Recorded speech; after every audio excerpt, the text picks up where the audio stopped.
Assalamualaikum warahmatullahi wabarakatuh. Perkenalkan, kami dari kelompok 3 pada kesempatan kali ini akan membahas materi mengenai Building Internally Consistent Compensation System. Pada materi ini, kelompok kami akan memaparkan 5 topik pembahasan.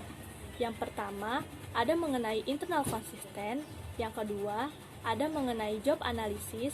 Yang ketiga, ada mengenai job evaluation. Yang keempat, ada mengenai job evaluation teknik. Dan yang kelima, ada mengenai internal consistent compensation system dan kompetitif strategi. Dari pertama adalah mengenai internal consistent yang akan dibahas oleh saya sendiri. Perkenalkan, nama saya Nasin Urba dengan NIM 181011055. Sistem kompensasi konsisten secara internal tentunya akan menentukan nilai relatif dari pekerjaan di antara semua pekerjaan yang ada di perusahaan.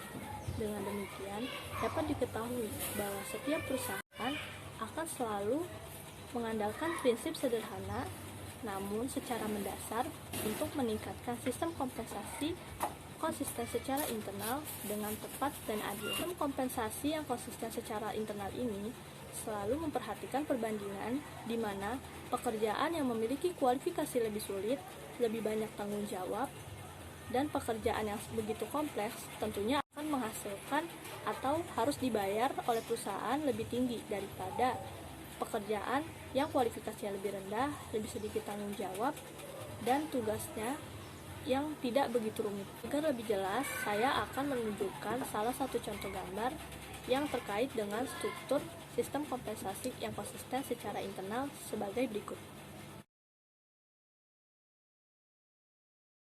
Berdasarkan gambar yang telah saya tampilkan, dapat diketahui bahwa kedudukan manajer berada di tingkat paling atas dibandingkan dengan konselor 1 yang berada di tingkat paling bawah. Maka dapat disimpulkan bahwa penghasilan yang dimiliki seorang manajer tentunya akan jauh lebih besar daripada penghasilan yang dimiliki oleh konselor 1. Hal ini juga terkait mengenai seberapa tinggi atau seberapa rumit tingkat pekerjaan yang dilakukan oleh setiap pegawai. Tentunya manajer akan memiliki tingkat pekerjaan yang jauh lebih rumit, tanggung jawabnya juga besar, dan memiliki banyaknya pekerjaan yang harus dia selesaikan. Terkait mengenai pembagian kompensasi berdasarkan struktur kerja dan tingkat kesulitan pekerjaan yang sudah saya jelaskan melalui gambar tadi, maka bagian SDM akan selalu menciptakan struktur pekerjaan yang konsisten secara internal dengan melalui 2 tahap, yaitu analisis pekerjaan dan evaluasi pekerjaan. Analisis pekerjaan merupakan prosedur yang deskriptif, sedangkan evaluasi kerja akan mencerminkan penilaian nilai. Analisis pekerjaan yang efektif akan mengidentifikasi dan mendefinisikan konten pekerjaan yang dikerjakan oleh pegawai pada suatu perusahaan. Bagian SDM akan menuliskan deskripsi pekerjaan mengenai tugas pekerjaan dan kualifikasi minimum yang diperlukan individu dalam melakukan pekerjaan mereka secara efektif. Sedangkan evaluasi pekerjaan itu sendiri merupakan kunci untuk menggunakan sistem kompensasi yang konsisten secara internal sebagai alat strategi, di mana bagian kompensasi akan menggunakan evaluasi pekerjaan untuk menetapkan pembagian gaji di antara karyawan sebuah perusahaan. Dengan demikian, dapat diketahui bahwa sistem kompensasi yang konsisten secara internal selalu memperhatikan persamaan dan perbedaan setiap pekerjaan dengan konten pekerjaan yang sudah diidentifikasi melalui analisis pekerjaan dan tentunya telah dievaluasi oleh pihak perusahaan yang terkait. Pembagian kompensasi atau gaji akan selalu dilakukan secara merata dan adil sesuai dengan pekerjaan yang telah diselesaikan oleh para pegawai perusahaan. Saya akan menjelaskan mengenai job analysis atau analisis pekerjaan. Analisis pekerjaan adalah proses sistematis untuk mengumpulkan, mendokumentasikan, dan menganalisis informasi untuk menggambarkan pekerjaan. Nah, job analysis adalah prosedur untuk menentukan tanggung jawab dan persyaratan keterampilan yang dibutuhkan dari posisi pekerjaan dan tipe orang yang dipekerjakan untuk posisi tersebut.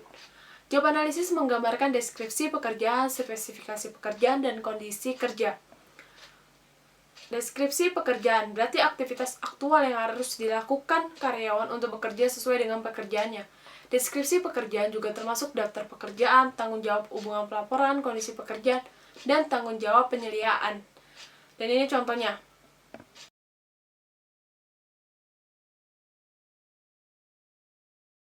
Kualifikasi pekerjaan mewakili kualifikasi minimum, pengetahuan, skill, dan kemampuan yang harus dimiliki karyawan untuk mengerjakan bagian dari pekerjaan. Seperti daftar persyaratan tenaga kerja untuk suatu pekerjaan, bisa berupa syarat pendidikan, keterampilan, kepribadian, dan lain sebagainya. Dan ini contohnya.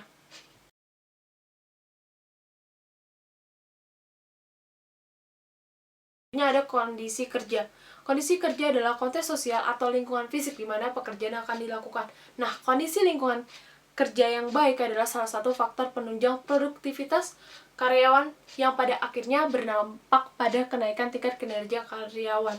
Nah, kondisi lingkungan kerja dapat dibagi menjadi dua, yaitu lingkungan kerja fisik dan lingkungan kerja non-fisik. Contoh dari lingkungan kerja fisik itu adalah penerangan, warna dinding, sirkulasi udara, musik, kebersihan, dan keamanan. Sedangkan lingkungan kerja non-fisik, yang contohnya adalah struktur tugas, desain pekerjaan, pola kerja sama, pola kepemimpinan, dan budaya. Selanjutnya, langkah utama dalam proses job analysis. Yang pertama ada determine a job analysis program. Suatu perusahaan harus memutuskan antara menggunakan sistem yang telah ada atau mengembangkan sistemnya sendiri yang disesuaikan dengan persyaratan khusus. Program analisis pekerjaan khusus yang bervariasi dalam metode pengumpulan data. Metode paling umum untuk mengumpulkan informasi analisis pekerjaan adalah kuesioner, wawancara, observasi, dan partisipasi. Tetapi biaya administrasi sering menjadi pertimbangan utama dalam memilih metode pengumpulan data. Yang kedua ada select and train analysis. Analisis pekerjaan umumnya harus dapat mengumpulkan informasi terkait pekerjaan melalui berbagai metode. Berhubungan dengan berbagai macam karyawan, menganalisis informasi, dan menulis dengan jelas dan ringkas. Satuan tugas perwakilan dari seluruh perusahaan idealnya melakukan analisis, dan anggota staf SDM mengkoordinasikannya. Meskipun beberapa perusahaan mengandalkan profesional SDM untuk mengkoordinasikan dan melakukan analisis pekerjaan, atau banyak yang menggunakan tim untuk mewakili berbagai perspektif tentang pekerjaan, karena hampir semua karyawan berinteraksi dengan rekan kerja dan penyelia. Sebelum gugus tugas memulai analisis pekerjaan, anggota perlu diajarin tentang asumsi dasar model dan prosedur yang harus mereka ikutin. Pelatihan harus mencakup diskusi tentang tujuan penelitian, bagaimana informasi akan digunakan, tinjauan metodologi, dan diskusi dan demonstrasi teknik pengumpulan informasi. Analisis juga harus dilatih untuk meminimalkan kemungkinan mereka melakukan analisis pekerjaan yang tidak efektif. Ketiga, direct job analysis orientation. Sebelum analis memulai teknik analisis pekerjaan tertentu, mereka harus menganalisis konteks di mana karyawan melakukan pekerjaan mereka untuk lebih memahami pengaruh. Selain itu, analis harus mendapatkan dan meninjau informasi internal seperti bagian organisasi, daftar jabatan, klasifikasi setiap posisi yang akan dianalisis, dan tingkat upah.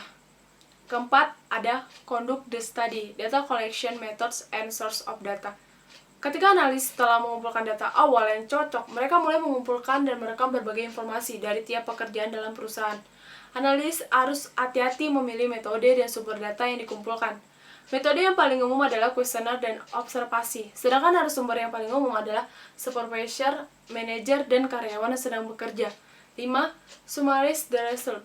Writing job description. Deskripsi pekerjaan merangkum tujuan pekerjaan dan daftar tugas-tugas dan tanggung jawabnya yang diperlukan untuk melakukan pekerjaan pada tingkat minimum. Deskripsi pekerjaan yang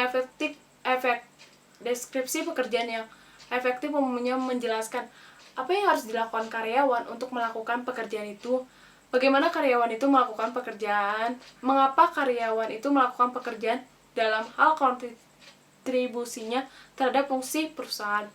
Ada tanggung jawab pengawasan jika ada kontrak atau dan tujuan dari kontrak ini dengan karyawan lain di dalam atau di luar perusahaan.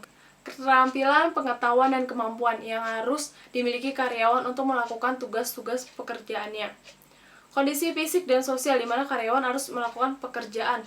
Deskripsi pekerjaan biasanya berisi 4 bagian: judul pekerjaan, ringkasan pekerjaan, tugasan pekerjaan, spesifikasi pekerjaan. Selanjutnya akan dijelaskan oleh teman saya. Perkenalkan, nama saya Kia Satikania dengan NIM 18101111287. Di sini saya akan menjelaskan beberapa materi. Yang pertama, mengenai pertimbangan hukum untuk analisis pekerjaan. Melakukan analisis pekerjaan di Indonesia telah diatur oleh Undang-Undang Ketenagakerjaan. Nah, analisis pekerjaan ini bisa membantu perusahaan, terutama profesional SDM, dalam menentukan fungsi-fungsi di setiap pekerjaan. Analisis pekerjaan juga bisa menentukan apakah ada pekerjaan yang bisa dikecualikan atau tidak bisa dikecualikan. Manfaat analisis pekerjaan yang pertama untuk memberikan informasi tentang kebutuhan pekerja dan karakteristik karyawan yang dibutuhkan di perusahaan tersebut.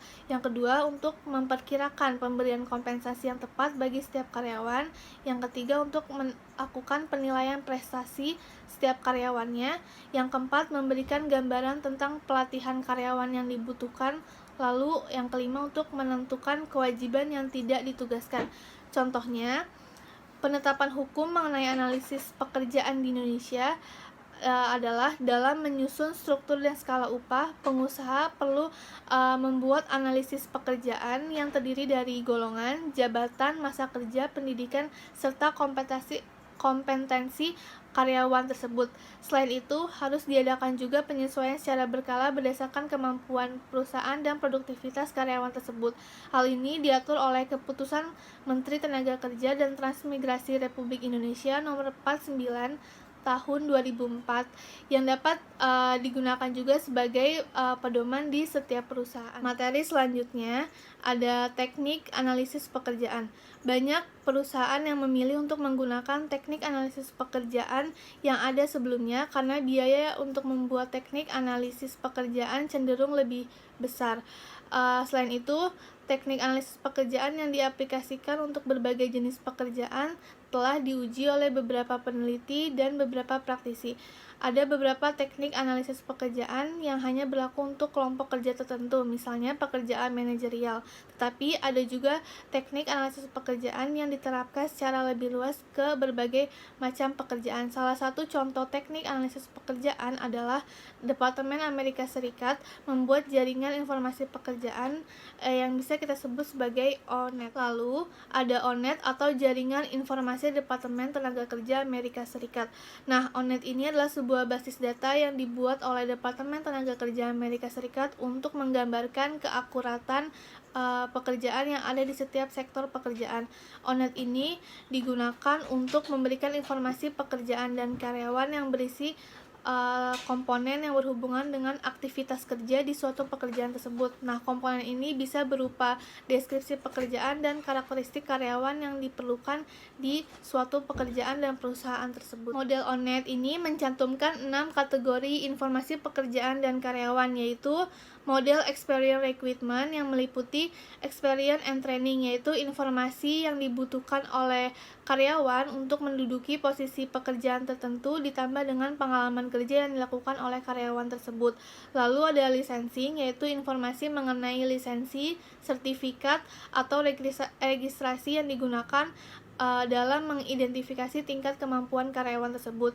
Nah, pendidikan, pelatihan, serta pengalaman magang ini yang biasanya didokumentasikan di bagian model ini. Selanjutnya ada model occupation recruitment, yaitu informasi mengenai aktivitas-aktivitas apa saja yang dibutuhkan dalam melakukan pekerjaan. Meliputi generalized work activities, yaitu informasi yang menjelaskan tipe umum perilaku pekerjaan yang terjadi di banyak pekerjaan. Lalu ada organizational content, yaitu informasi yang mengindikasikan karakteristik organisasi secara umum dan secara khusus yang akan mempengaruhi bagaimana karyawan tersebut melakukan pekerjaannya. Lalu ada work content, yaitu informasi yang menjelaskan faktor fisik, sosial, budaya yang nantinya akan mempengaruhi hakikat pekerjaan tersebut. Lalu ada model occupation specific information recruitment, yaitu persyaratan informasi khusus pekerjaan yang merinci persyaratan khusus yang dibutuhkan pada suatu pekerjaan. Misalnya, sebuah perusahaan membutuhkan karyawan dengan mempunyai keterampilan khusus dalam penggunaan perangkat lunak yang dibutuhkan di suatu pekerjaan tersebut. Model yang keempat ada workforce karakteristik, yaitu informasi yang menjelaskan karakteristik umum pekerjaan yang nantinya akan mempengaruhi kebutuhan posisi pekerjaan. Karakteristiknya itu dibagi menjadi dua. Yang pertama, labor market information atau informasi yang menggambarkan karakteristik pekerjaan saat ini, serta occupational outlook atau prospek pekerjaan yang menggambarkan karakteristik pekerjaan di masa yang akan datang. Lalu yang kelima ada model worker karakteristik yang mencakup informasi mengenai ability atau kemampuan, yaitu sesuatu yang dimiliki oleh individu yang mempengaruhi kinerja individu tersebut. Selanjutnya ada interest atau minat, yaitu informasi yang menggambarkan preferensi untuk lingkungan dan hasil pekerjaan yang dilakukan oleh individu tersebut. Selanjutnya ada work styles atau gaya kerja, yaitu karakteristik pribadi yang menggambarkan persyaratan interpersonal dan gaya kerja yang penting dalam menjalankan suatu pekerjaan tersebut. Selanjutnya ada model worker requirement yang mencakup informasi mengenai basic skill, yaitu informasi yang menjelaskan pengembangan kemampuan dasar yang dimiliki oleh seseorang. Contohnya keterampilan seseorang dalam memberikan ide-ide terbaru dan bagaimana orang tersebut menyampaikan ide-idenya kepada orang lain. Lalu ada cross functional skill, yaitu pelatihan yang melibatkan karyawan untuk melakukan aktivitas kerja di dalam bidang lainnya selain di bidang pekerjaan yang dia lakukan. Lalu ada knowledge, yaitu informasi yang menjelaskan susunan prinsip organisasi dan fakta yang diterapkan di perusahaan dan pekerjaan tersebut. Lalu yang terakhir ada education, yaitu detail informasi pengalaman pendidikan sebelumnya yang dibutuhkan dalam melakukan suatu pekerjaan tersebut. Sekian presentasi dari saya, selanjutnya akan dibahas oleh teman saya Inke. Saya Inke Larang Asyaif dengan NIM 063 akan melanjutkan penjelasan dari teman saya Kias. Yang selanjutnya akan kita bahas adalah job evaluation. Apa sih job evaluation itu? Nah, para profesional kompensasi menggunakan job evaluation untuk menyadari perbedaan secara sistematis hubungan antara sekumpulan pekerjaan dan pemberian gaji yang berbeda dan seimbang dengan pekerjaannya. Job analysis hampir sepenuhnya deskripsi. Tetapi, job evaluation sebagian mencerminkan nilai dan prioritas bagi manajemen untuk menempatkan berbagai macam posisi pekerjaan. Berdasarkan job content dan prioritas perusahaan, manajer memberikan gaji yang berbeda untuk masing-masing posisi di dalam perusahaan. Selanjutnya, job evaluation didasarkan pada compensable factor, yang merupakan karakteristik penting pekerjaan dan digunakan oleh perusahaan sebagai acuan rata gaji relatif. Faktor yang umum digunakan oleh perusahaan antara lain ada skill, usaha, tanggung jawab, dan kondisi kerja.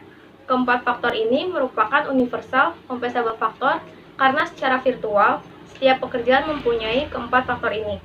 Pemilihan faktor dapat dilakukan berdasarkan dua pemikiran, yaitu yang pertama, faktor harus terkait dengan pekerjaan sehingga faktor tersebut merupakan pencerminan pekerjaan yang sesungguhnya dilakukan. Yang kedua, faktor yang merupakan strategi perusahaan, yaitu misalkan nilai perusahaan itu adalah diferensiasi produk, sehingga compensable factor dalam hal ini adalah inovasi. Selanjutnya ada proses job evaluation.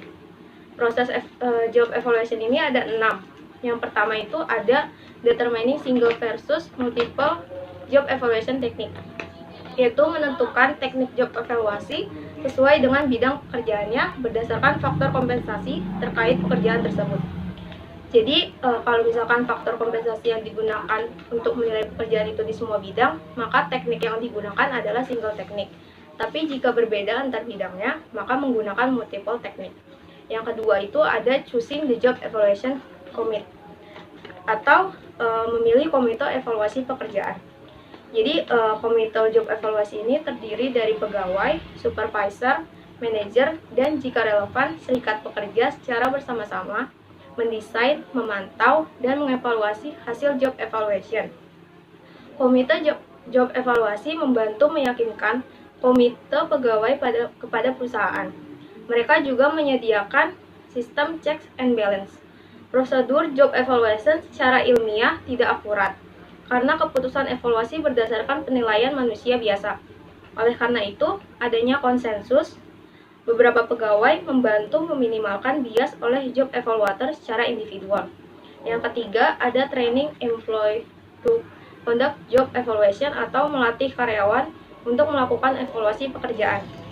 Jadi pegawai ini yang dipilih itu harus mengerti tujuan proses, bukan hanya tujuan perusahaannya.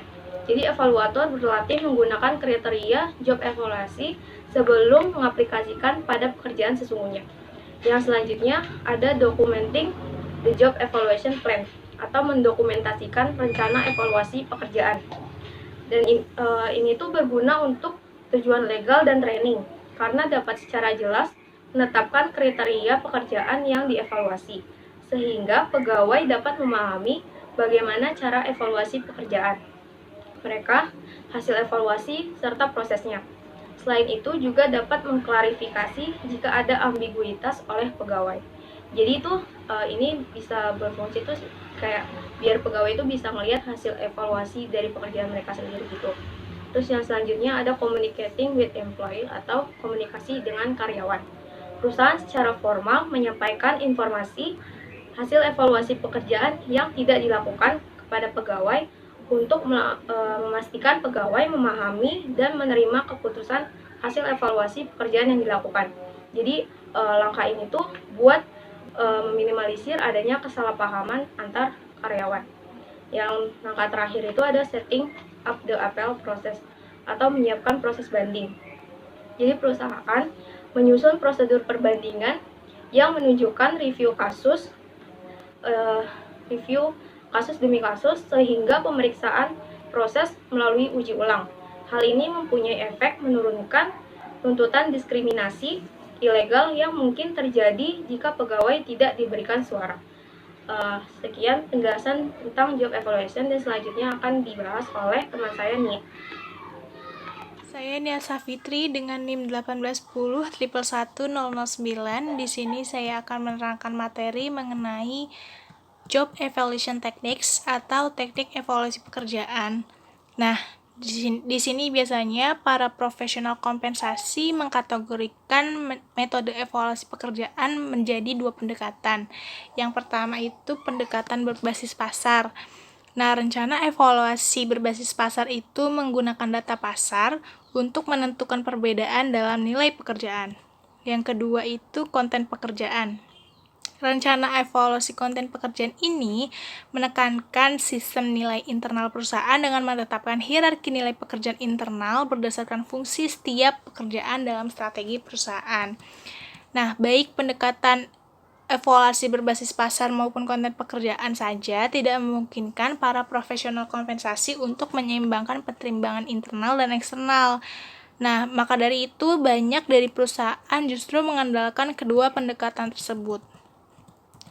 Selanjutnya saya akan menjelaskan mengenai the point method atau metode point, di mana teknik penilaian konten pekerjaan yang menggunakan metode kuantitatif atau dapat dihitung dengan angka. Di sini untuk memakai metode point ini terdapat 7 langkah. Yang pertama itu milih benchmark jobs. Benchmark jobs ini bertujuan untuk mengembangkan faktor dan definisi metode untuk milih pekerjaan untuk mewakili rentang pekerjaan di dalam perusahaan. Yang kedua ini pilih faktor yang dapat dikompensasi. Yang ketiga menjelaskan derajat faktor. Yang keempat itu menentukan bobot setiap faktor. Nah, maksudnya itu adalah semua faktor diberi peringkat menurut kerabat pentingnya dan bobot akhir akan diberikan setelah diskusi atau konsensus. Misalnya aja kayak asumsi di perusahaan ABC, perusahaan manufaktur. Yang pertama itu asumsi mengenai faktor kompensasi dan dia bernilai paling tinggi, yaitu 60%. Yang kedua adalah tanggung jawab bernilai 25%. Yang ketiga adalah upaya tertimbang dengan bobot 10%. Yang keempat itu faktor kondisi kerja dengan bobot 5%. Jika bobot ini dijumlahkan, maka totalnya menjadi 100%. Langkah kelima, tentukan nilai poin untuk setiap faktor kompensasi. Nah, di sini itu ada 3 tahap. Yang pertama itu mereka harus menentukan kemungkinan nilai poin yang tertinggi pada keseluruhan faktor kompensasi. Yang kedua, kemungkinan nilai poin tertinggi pada setiap faktor kompensasi didasarkan pada total bobot. Yang ketiga, mendistribusikan poin-poin tersebut lintas derajat atau tingkatan pernyataan setiap faktor kompensasi. Langkah keenam itu memeriksa derajat faktor dan nilai poin, di mana verifikasi dilakukan anggota komite secara independen atau mandiri dengan menghitung nilai poin secara random sebagai sampel pekerjaan. Setelah menghitung nilai poin sampel, komite memperhatikan apakah hierarki pekerjaan sudah tepat sesuai dengan rencana strategis perusahaan, sebagaimana isi yang melekat pada pekerjaan tersebut. Langkah yang terakhir atau langkah ketujuh itu mengevaluasi seluruh pekerjaan. Nah, semua pekerjaan ini nantinya akan dievaluasi.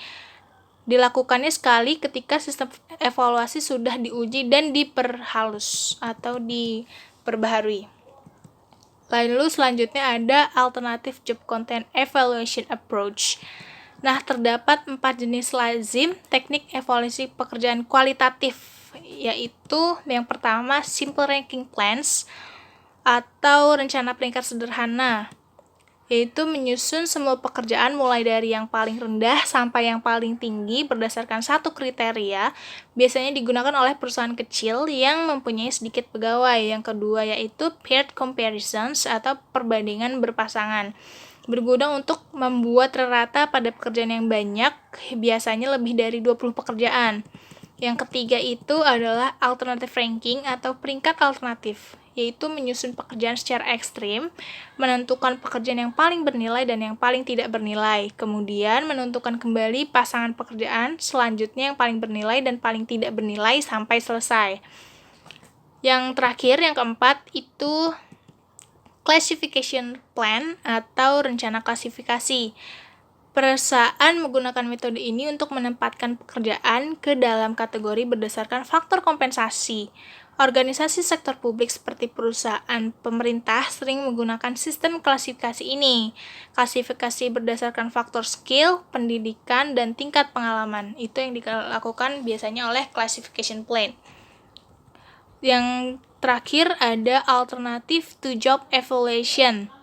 Profesional kompensasi ini menetapkan tingkat upah untuk pekerjaan dalam berbagai cara selain melalui proses evaluasi pekerjaan seperti yang didefinisikan sebelum-sebelumnya. Metode alternatif ini termasuk mengandalkan pasar, tingkat upah, tarif individu, dan tawar-menawar secara kolektif. Terima kasih. Assalamualaikum warahmatullahi wabarakatuh. Nama saya Ade Yahya Salahuddin, NIM saya 1810111207. Saya akan presentasikan materi tentang Internally Consistent Compensation System and Competitive Strategy atau sistem kompensasi konsisten internal dan strategi kompetitif. Materi ini sangat penting untuk melembagakan sistem kompensasi yang konsisten secara internal. Deskripsi pekerjaan yang ditentukan secara spesifik yang berfokus pada efisiensi kerja mungkin sesuai untuk perusahaan yang mengejar strategi biaya terendah. Mungkin ada batasannya. Tapi batasan itu bisa menghambat kelincahan bagi perusahaan yang berusaha untuk membedakan diri dari pesaing mereka. Misalnya, sistem pembayaran yang konsisten secara internal dapat mengurangi fleksibilitas perusahaan untuk merespon perubahan praktik pembayaran pesaing, karena analisis pekerjaan mengarah pada deskripsi pekerjaan yang terstruktur dan struktur pekerjaannya sendiri.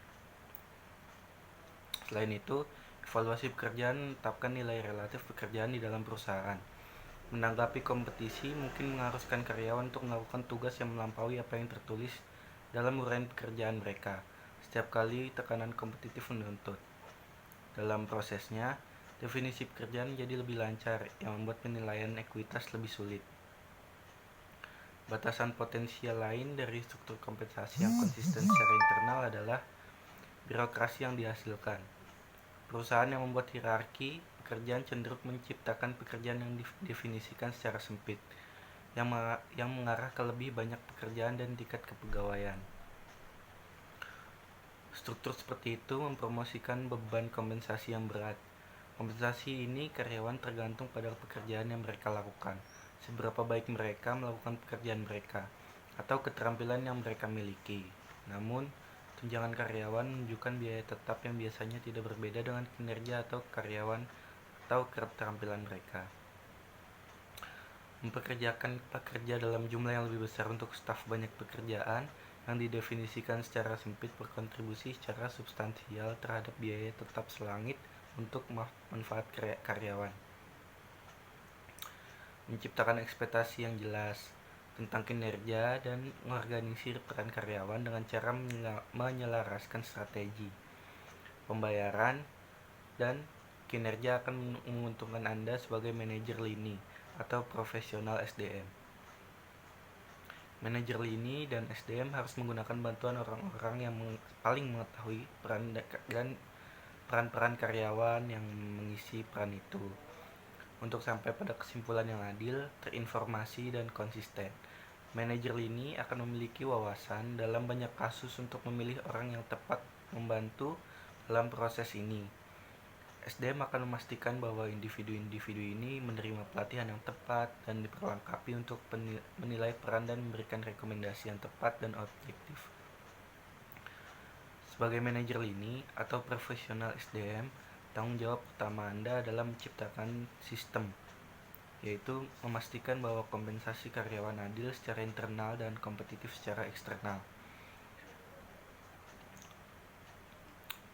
Dan kemudian ada juga daftar periksa tindakan untuk manajer lini dan SDM, yaitu untuk membangun sistem yang adil dan kompetitif. Yang pertama itu ada tangkap analisis yang diberikan oleh pemain lama dan buat deskripsi pekerjaan untuk setiap peran. Yang kedua, bandingkan deskripsi pekerjaan yang baru dibuat dengan yang ditentukan untuk memvalidasi keputusan yang dibuat berdasarkan informasi yang ada. Yang ketiga, spesialis kompensasi bekerja dengan profesional SDM untuk mengidentifikasi faktor-faktor yang dapat dikompensasi dalam setiap pekerjaan. Faktor-faktor ini akan berfungsi sebagai dasar untuk perbedaan gaji. Semakin kritis faktor-faktor ini terhadap strategi perusahaan, semakin mereka akan diberi kompensasi. Bekerja dengan spesialis, kompensasi untuk mengevaluasi perbedaan lintas departemen dalam organisasi dan membandingkannya dengan pekerjaan serupa di organisasi lain, atau idealnya itu pesaing. Kemudian berkonsultasilah dengan manajer lini dan eksekutif keuangan senior saat perbedaan muncul. Yang keempat, bekerja dengan spesialis kompensasi untuk mengevaluasi perbedaan lintas departemen dalam organisasi dan membandingkannya dengan pekerjaan serupa di organisasi lain, atau idealnya pesaing. Kemudian berkonsultasilah dengan manajer lini dan eksekutif keuangan senior saat perbedaan muncul dan penyesuaian tampaknya diperlukan. Yang kelima, pantau kecocokan ekspektasi kinerja dan uraian pekerjaan untuk mencegah stagnasi peran dalam menghadapi persaingan yang dapat menuntut pekerjaan melentur dan orang-orang mengambil tanggung jawab yang tak terduga. Kemudian memantau keadilan dengan cermat. Yang keenam, bermitra dengan petahana kerja untuk memahami konten pekerjaan dari peranan mereka. Kemudian yang terakhir, pilih pekerja untuk duduk dalam komite yang akan diberi tugas menilai keakuratan perbedaan gaji yang ditugaskan. Nama saya Sausar Anissa Fatia, NIM 1810111124. Kali ini saya akan membahas kasus dari materi Building Internal Consistent Compensation System. Jadi kasus ini membahas tentang sebuah perusahaan yang bernama PT Bondisyat Mulia. PT Bondisyat Mulia ini merupakan sebuah perusahaan yang bergerak di bidang jasa hot dip galvanizing untuk produk besi dan baja. PT Bondisyat Mulia ini memiliki 142 karyawan yang terdiri dari 21 karyawan staf manajemen tetap, 34 karyawan produksi tetap, dan 87 karyawan produksi kontrak. Jadi kasus ini bermula ketika seorang karyawan PT Bondisyat Mulia mengundurkan diri karena nominal gaji yang diberikan setara dengan upah minimum kota Surabaya dan gaji buruh pabrik yang merupakan karyawan kontrak. Sistem kompensasi di PT Bondisyat Mulia ini masih bergantung kepada keputusan Direktur Utama, Komersial, dan Operasional. Direktur ini belum memberikan transparansi informasi mengenai kriteria dan perhitungan yang digunakan untuk menentukan nominal gaji pokok yang diterima dan nominal kenaikan nilai gaji pokok yang diberikan setiap tahunnya. Oleh karena itu, kasus ini ingin melihat bagaimana sistem kompensasi internal konsistensi dengan menggunakan compensable factor method point factor agar perusahaan memenuhi kriteria penilaian untuk menentukan nominal gaji pokok setiap jabatan yang ada di perusahaan. PT Bondi Satmulia seharusnya memberikan kompensasi sesuai dengan jabatan yang diduduki dalam struktur organik perusahaan, sehingga memberikan kejelasan kepada karyawan bahwa semakin besar tanggung jawab dan tugas serta fungsi dalam suatu jabatan, maka semakin tinggi pula kompensasi yang akan diberikan untuk jawaban tersebut, dan semua pekerjaan yang dilakukan sudah diperhitungkan dalam nilai kompensasi. Analis jabatan yang saat ini ada di PT Bondi Satmulia dievaluasi dengan menggunakan metode point factor, sehingga menghasilkan nominal gaji pokok yang tepat untuk setiap jabatan yang ada di PT Bondi Satmulia. Metode point factor berdasarkan pada 6 compensable factor, yaitu skill requirement, physical requirement, mental requirement, responsibility, working condition, dan academic title. Di sini terdapat tabel standar point factor perusahaan yang berdasarkan jabatan, yaitu ada manajemen pemasaran dengan angka 17,983 dan seterusnya. Namun pada kali ini saya akan menjelaskan penilaian jabatan sales marketing di PT Bondi Satmulia berdasarkan real point factor. Yang pertama, untuk kriteria skill requirement mendapatkan nilai 2,4, physical requirement mendapatkan nilai 3, mental requirement mendapatkan nilai 0,75, responsibility mendapatkan nilai 3, working condition untuk sales mendapatkan nilai 2,4, kriteria pendidikan mendapatkan nilai 1,3 yang menghasilkan total poin sebesar 12,8 yang lebih kecil dari ketentuan standar faktor perusahaan, yaitu sebesar 15,3. Maka manajemen produksi perlu untuk diberi pelatihan, pengembangan, dan pendidikan untuk menambah skill, memenuhi mental requirement, dan memenuhi kriteria pekerjaan. Lalu untuk analisis penggajiannya, di sini terdapat anggaran sebesar Rp50 juta yang dibagi dengan total poin standar factor sebesar 109,28 menghasilkan angka sebesar Rp457.226. Sedangkan untuk total poin faktornya yang sebesar 131,06 menghasilkan angka Rp381.631.000. Perhitungan pada jabatan sales marketing ini yang mendapatkan poin sebesar 12,8 tersebut dikalikan dengan harga per poinnya, yaitu sebesar Rp457.526.000 menghasilkan nominal gaji pokok sebesar Rp5.856.337.000. Untuk mempermudahkan administrasi, maka angka tersebut dibulatkan menjadi Rp5.860.000. Selanjutnya, nilai tunjangan jabatan untuk semua karyawan tetap adalah Rp500.000 ditambah dengan tunjangan makan sebesar Rp6.500 dikali dengan 22 hari kerja, yaitu Rp143.000. Lalu terdapat tunjangan kesehatan yang dibayar penuh oleh perusahaan sebesar 66% dari ketentuan maksimal gaji pokok, yaitu sebesar Rp184.800. Total gaji dalam per bulan untuk jabatan sales marketing tersebut yaitu Rp6.449.337 yang dibulatkan menjadi Rp6.450.000. Dapat disimpulkan bahwa gaji yang diterima untuk sales marketing ini sesuai dengan penilaian pekerjaan yang telah dinilai. Sekian presentasi dari kelompok 3. Kami harap kalian memahami apa yang telah kami jelaskan. Mohon maaf apabila ada kesalahan. Wassalamualaikum warahmatullahi wabarakatuh.